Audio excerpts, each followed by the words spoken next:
మ్యాగ్నెట్లో attractive power ఉంటుంది కాబట్టి ఇనుప రజని అలా లాగేస్తుంది. ఈ బైబిల్లో ప్రాణం ఉంది కాబట్టి, దేవుని మాట కాబట్టి నన్ను అట్రాక్ట్ చేసింది. ప్రభువైన యేసుక్రీస్తు సజీవుడు కాబట్టి నాతో మాట్లాడాడు. రకరకాల పరిస్థితుల ద్వారా, రకరకాల సందర్భాల ద్వారా నా దగ్గర సువార్తను రప్పించారు. ఒకవేళ వాటిలో కనుక పవర్ ఉంటే కనుక యేసు ప్రభు కంటే ముందు అవి నన్ను అట్రాక్ట్ చేసి ఉండాలి, లేదా ఇప్పుడైనా నన్ను అట్రాక్ట్ చేయాలి. ప్రభు అయిన యేసు ప్రభు వారు నన్ను నమ్మి బాప్తీసం పొందువాడే రక్షింపబడతాడు, శిక్ష విధించబడుతుంది. రైట్. మీ పెద్దలు, మీ నాన్న వాళ్ళ తాత అంతా చనిపోయి ఉన్నారు. అవును. వాళ్ళకి సువార్త ప్రకటింపబడలేదు. బడింది ఆ టైంలో ప్రకటించబడింది కాలం చెప్తాను నేను. అవును. బ్రిటిష్ గారు రాకన్నా ముందు బైబిల్ పట్టుకొని నిజంగా ఈ ప్రపంచంలో తిరిగారో లేదో మనకు తెలియదు. అప్పుడు టీవీలు, రేడియోలు ఇవన్నీ లేదు. ఈవెన్ అంత దినంలో కూడా ఏం రాసి పెట్టుంది, నా వాకు భూమి దిగంధాల వరకు, అంటే ఆఖరి మనిషి వరకు అందింతే అప్పుడు నేను వస్తాను అని చెప్పాడు. అవును, చెప్పాడు కదా. ఒక్కసారి నా మాట మంచిగా ఆలకించండి.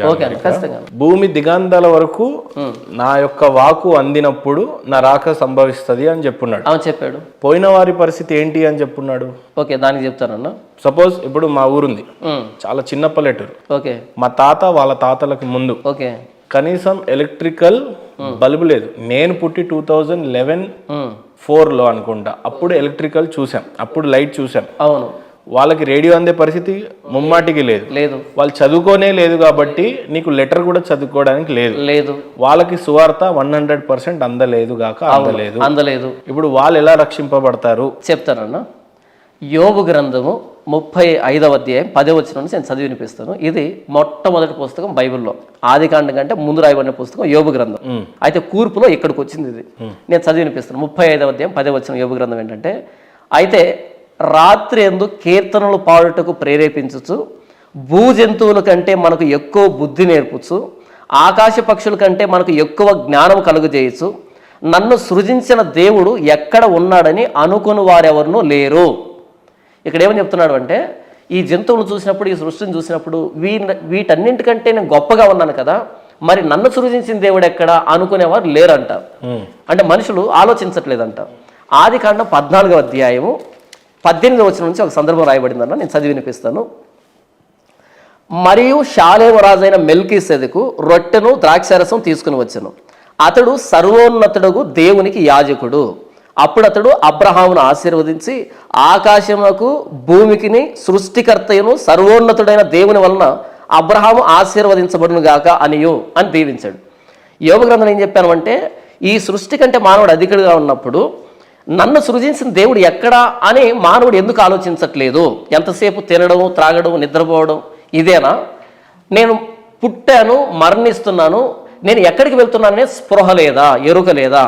నంబర్ 2, ఆదికాండంలో ఏంటంటే మెల్కీసెదెకు అనే వ్యక్తిని గురించి పరిచయం చేస్తూ, అతడు సర్వోన్నతుడుకు దేవునికి యాజకుడు. ఇది ఏ కాలం అంటే అందరూ విగ్రహారాధనలు మునిగిపోయినటువంటి కాలం. కానీ మెల్కీసెదెకు అనే వ్యక్తి సర్వోన్నతుడుకు దేవునికి యాజకుడు.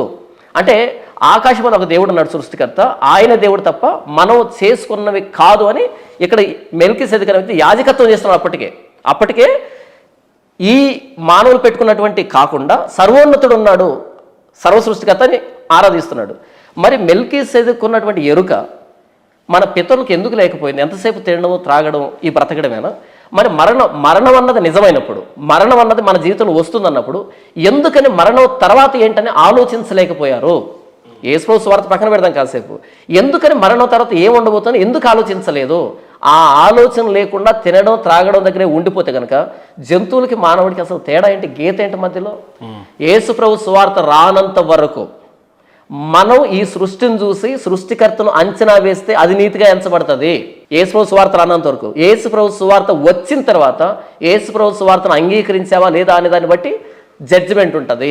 వెరీ సింపుల్ అన్న. అవిటి వాడు పుడతాడు. అవును. బ్రెయిన్ అనేది ఉండదు, ఆత్మ అనేది ఉంటది. చనిపోయిన తర్వాత ఆయన ఆత్మ దేవుని దగ్గరికి వెళ్తాడు. బతికున్న రోజులు యేసు ప్రభుల వారి గురించి మీరు చెప్పినా అర్థం కాదు. మరి ఆయన ఆత్మ ఏం కావాలి? దేవుని దగ్గరికి వెళ్తాడు, డైరెక్ట్ వెళ్ళిపోతాడు, దేవుని దగ్గరికి వెళ్తాడు. పాపాలు ఏం చేయడు. ఆ వ్యక్తిలో పాప స్వభావం ఉన్న ఆ వ్యక్తి పాపం చేసినా అందులో ఆ వ్యక్తి ఇన్వాల్వ్మెంట్ లేదు, దేవుని దగ్గరికే వెళ్తాడు. నమ్మి బాప్తిసం పొందినవాడు అసలు దేవుడి దగ్గరికి వెళ్ళాడు. అసలు నమ్మడానికి ఆస్కారమే లేదు కదా. నమ్మడం అంటే ఏంటి? ఆ వ్యక్తి పాపేని గుర్తెరగాలి. అసలు ఆ వ్యక్తికి తల సరిగా పని చేయట్లేదు కదా. బాప్తిసం పొందకుండా దేవుడి రాజ్యంలో చోటుందా? ఇలాంటి వ్యక్తులకు ఉంది. ఎక్కడ ఉంది చెప్పండి, ఏంటి? బైబిల్లో చూపించండి. నమ్మి బాప్తిస్మము అంటే నమ్మాలి అంటే ఆ వ్యక్తికి తల సరిగా పని చేయాలి వద్దా? ఆ వ్యక్తికి తలే సరిగా పని చేయకపోతే ఆ వ్యక్తిని అలా పుట్టించింది ఎవరు? సరే, ఆయన నమ్మకపోయినా నా దగ్గర ఆయనకు చోటు ఉందని బైబిల్ ఎక్కడన్నా చెప్తుందా? నేను దానికే అంటున్నానన్నా, నమ్మి బాప్తిసం పొందడు అని అన్నప్పుడు ఆ వ్యక్తి నమ్మాలి, తాను పాపం చేశానని ఒప్పుకోవాలి, ఆ పాపాల కోసం యేసుప్రభు ప్రాణం పెట్టాడని ఈ వ్యక్తి అంగీకరించాలి. ఇదంతా జరగాలంటే ఆ వ్యక్తికి తల సరిగా పని చేయాలి. అసలు తల సరిగా పని చేయనప్పుడు ఆ వ్యక్తిని అలా పుట్టించింది ఎవరు? దేవుడు. నీతి లేనివాడు వాడు ఎవడైనా వెధవే.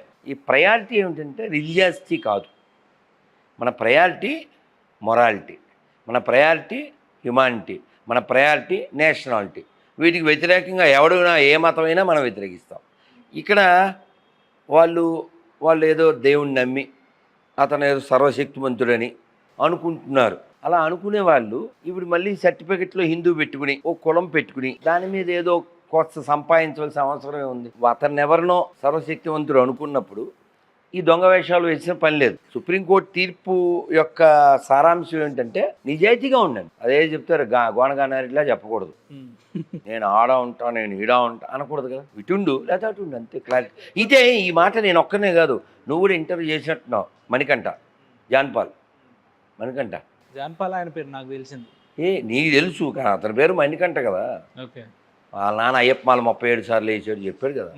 కానీ అతను మాత్రం హానెస్టీగా చెప్పాడు, ఇదే నా మాట కాదు, మీరు అటు ఉండండి లేకపోతే ఇటు ఉండండి, దళిత క్రైస్తవం అది మిక్స్ కాదు అది. అట్లా అటు ఇటు కాకుండా.